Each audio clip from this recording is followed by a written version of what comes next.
Recently had a memory pop up via a picture of last year when my girlfriends and I went out to a dude ranch, and it was a great time. We had so much fun, but this picture was not a great memory.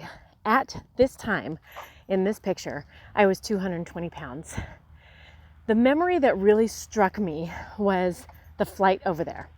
I remember sitting with my teeny tiny girlfriends, and I used to be teeny tiny as well. And then something happened back in 2018 where I started gaining a bunch of weight. I couldn't lose it. I couldn't figure out what was going on. Doctors were telling me that it was perimenopause. You know the whole drill. I had brain fog. I was exhausted all the time. I didn't have any energy. I didn't have stamina. I was gaining weight. I had a lot of weight around my midsection, and I was just blah. So going to all the doctors, they're telling me it's perimenopause. Obviously, that's not what it was. Anyway, I look at this picture and it brings me back to when I was on the airplane, and I sat down and my stomach and my rear end was so big that when I sat in the seat, the armrests pushed into my body, my skin, my butt. And I went to go and try on my seatbelt, or I went to go put my seatbelt on, and I almost couldn't buckle it. I almost had to ask the flight attendant for a seatbelt extender.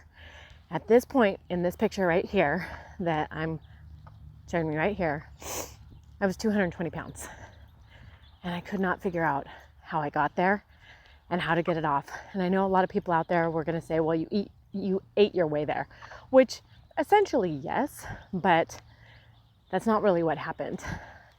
In this picture, I was still doing what I'm doing right now with my weighted vest. I was walking 2 miles a day, if not more. I go to the gym 5 days a week. I resistance train. I eat super healthy. All my food is clean and organic. And I was actually on the GLP-1 shots in this picture, and they weren't helping. I figured out that it was insulin resistance, and I figured out how to reverse that. However, I just want you to know that you're not alone if you get on that airplane and you can barely fit in the seat and you can barely put that seatbelt on, and you might have to ask for a seatbelt extender. I feel you. I understand. And if you want to talk about how I was able to reverse my insulin resistance and finally drop the weight after 7 years, I'm happy to have a conversation with you.